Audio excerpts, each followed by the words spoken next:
निषाद मल्लाह जाति जो बिहार की राजनीति में हाल ही के दिनों में बहुत ही चर्चाएं में रहे। निषाद जाति के एक नेता हैं बहुत बड़े, मुकेश सहनी।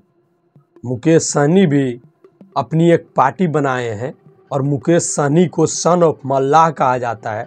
सारे मल्लाह लोग, सहनी लोग, बिंद लोग, ये सारे सन ऑफ मल्लाह ही कहे जाते हैं और ये सारे लोग मुकेश सहनी को अपना नेता मानते हैं।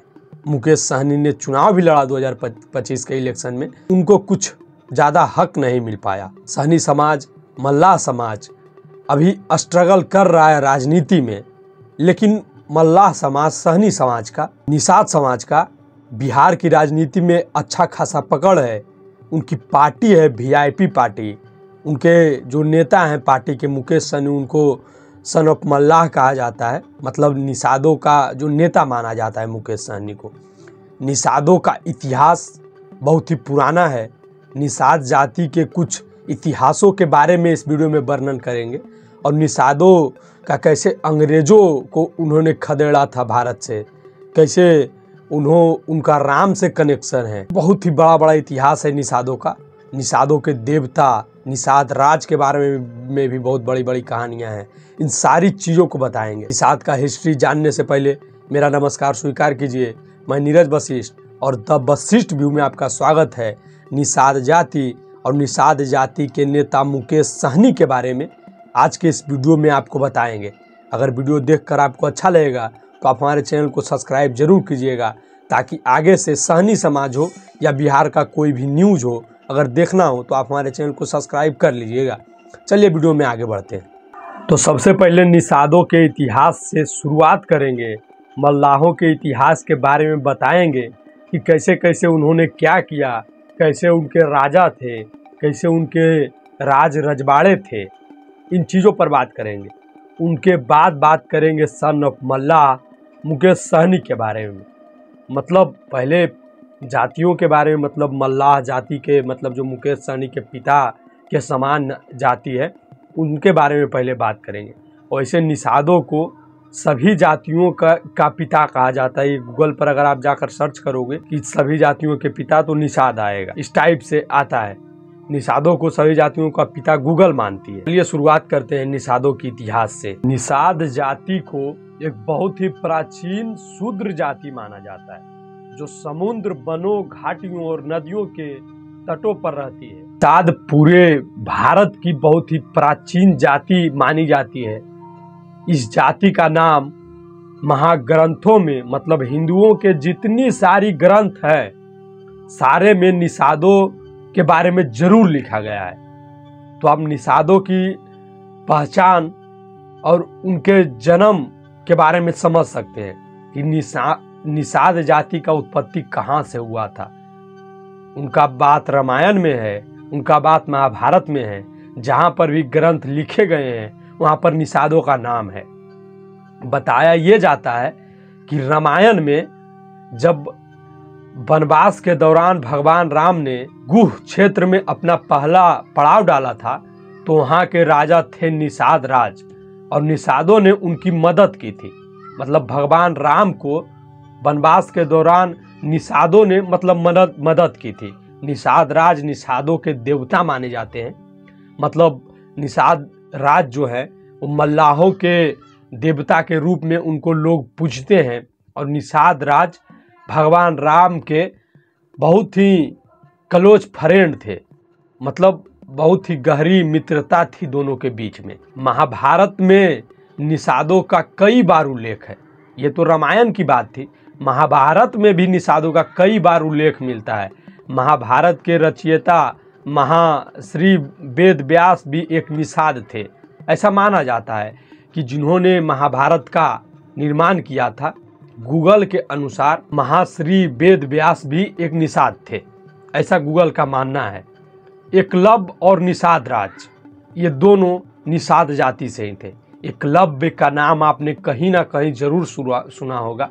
गुरु द्रोणाचार्य ने एकलव्य से गुरु दक्षिणा के एक अंगूठा मांग लिया था, जो निषादों की वीरता और गुरु निष्ठा को दर्शाता है। उस समय पे एकलव्य ने अपना एक अंगूठा काट कर द्रोणाचार्य को दे दिया था। ये थे निषादों की संतान की पहचान होती है, संस्कार के बारे में बताया जा रहा है। निषाद प्राचीन काल में जल परिवहन और व्यापार में महत्वपूर्ण भूमिका निभाते थे। मतलब पुराने समय में निषाद प्राचीन काल में जल परिवहन और व्यापार में महत्वपूर्ण भूमिका निभाते थे, जो नदी के मार्गों की सुरक्षा और व्यापार को सुगम बनाने में सहायक थे।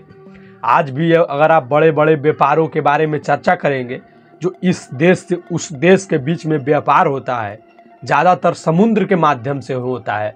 तो समुद्र और नदियों के मालिक अगर प्राचीन समय में कोई था, और इस समय में भी कोई अगर नदियों के आसपास और अगल बगल, समुद्र के अगल बगल कोई अगर बसी हुई जाति है, तो निषाद जाति है। एक कहानी है निषाद जातियों के बारे में, जब उन्होंने अंग्रेज से लड़ाई लड़ा था। तो ये बात है सत्ती चौरा घाट की घटना। 27 जून 1857 को निषाद नाविकों ने उन 3500 ब्रिटिश सैनिकों को नदी में डुबोकर मार डाला, जिन्हें नावों से इलाहाबाद भेजा जा रहा था। समाधान और लोचन निषाद ने अपनी लगभग 200 नावों में तोड़फोड़ करके यह योजना बनाई थी ताकि नाव फट जाए और अंग्रेज डूब जाएं। मतलब निषाद का पहले से ही मतलब एक पावरफुल यूनिटी के रूप में जो दर्शाया जा रहा है कि अंग्रेजों के खिलाफ उन्होंने क्या किया था। 3500 सैनिक थे और लगभग 200 नाव में थे, तो नावों को तोड़ फोड़ दिए थे ये लोग पहले से ही अपने दिमाग लगा के। और जब नाव समुद्र में जाती है तो डूब कर कैसे भी अंग्रेज खत्म हो जाते हैं। अंग्रेजों का प्रतिरोध, इस पर अंग्रेजों ने उनसे बदला भी लिया था। उन पर कठोर कार्रवाई की गई थी निषादों के ऊपर। और कैसे क्या हुआ था, निषादों को कैसे कड़ी सजा दी गई थी, कैसे उन्होंने उन नावों को डुबाया था, इस पर अगर बोलेंगे तो एक डिटेल वीडियो हम लाकर बनाकर आप लोग को अच्छे से हर एक चीज़ों के बारे में बताएंगे। कि मल्लाह जाति के कुछ उपनाम है, मतलब निषाद जाति जो है उनके कुछ नाम है, उपनाम है। अगर इन सारी चीज़ों को अगर आप देखिएगा तो समझ जाइएगा कि कोई निषाद समाज का व्यक्ति है। जैसे कि मल्लाह, केवट, धीवर, बिंद, कश्यप और चौधरी शामिल है। ये उपनाम समुदाय की विभिन्न उपजातियों को दर्शाती है, जो मुख्य रूप से जल से संबंधित व्यवसायों और मछली पकड़ने पर नाव चलाने में लगे हुए थे। मतलब इन सारी जातियों का, जैसे केवट हो गया, मल्लाह हो गया, बिंद हो गया, इन सारी जातियों को मतलब खास करके अगर उपनाम अगर समझेंगे आप, ज़्यादातर इन लोगों को देखेंगे तो ये मछली पकड़ने के लिए, नाव चलाने के लिए मतलब ज़्यादा जाने जाते हैं। इन लोगों के उपनाम के बारे में भी थोड़ा सा बता देते हैं कि क्यों इन लोगों का ये उपनाम पड़ा। मल्लाह निषाद की एक प्रमुख उपजाति जो मुख्य रूप से मछली पकड़ने और नाव चलाने का काम करती है, मल्लाह खास करके। और केवट यह निषादों का एक मुख्य उपजाति है जो नाव चलाने और मछली पकड़ने से संबंधित है। दोनों बात सेम ही है। धीवर निषादों की एक उपजाति है जो मछली पकड़ने का काम करती है। तीनों बात सेम ही है। बिंद का जहाँ पर बात आता है तो बिंद उपजाति के लोग मछली पकड़ने और खेती दोनों के लिए जाने जाते हैं। कश्यप यह एक प्रमुख गोत्र है जो निषाद समुदाय के विभिन्न वर्गों में पाया जाता है। कश्यप का सारा कुछ काम होता है। भाई जब मल्लाहों की बात हो गई, जब निषादों की बात हो गई, तो अब निषादों के बेटे मतलब सन ऑफ मल्लाह मुकेश सहनी के बारे में भी थोड़ा सा चर्चा 2-4 मिनट कर लेते हैं। मुकेश सहनी जो इस समय पे वीआईपी पार्टी के संस्थापक हैं और सारा कार्यभार उन्हीं के ऊपर है। उन्होंने मल्लाह जाति के लिए एक पार्टी बनाई है जिसका नाम है वीआईपी पार्टी, और उसके वो संस्थापक है। मुकेश सहनी के बारे में थोड़ा सा जानिए। मुकेश सहनी एक भारतीय राजनीतिज्ञ हैं, विकासशील इंसान पार्टी के संस्थापक, वीआईपी पार्टी के संस्थापक हैं, जिनका जन्म 31 मार्च 1981 को बिहार के एक निषाद परिवार में हुआ था। 19 साल की उम्र में बम्बई चले गए। बाद में उन्होंने सेल्समैन के रूप में शुरुआत की और बाद में बॉलीवुड में देवदास और बजरंगी भाईजान जैसे फिल्मों के लिए सेट डिजाइन के रूप में सफलता पाई। उन्होंने 2013 में राजनीति में प्रवेश किया, 2018 में वीआईपी की स्थापना की, 2020 में नीतीश कुमार नीतीश सरकार के पशुपालन और मत्स्य पालन मंत्री भी बने।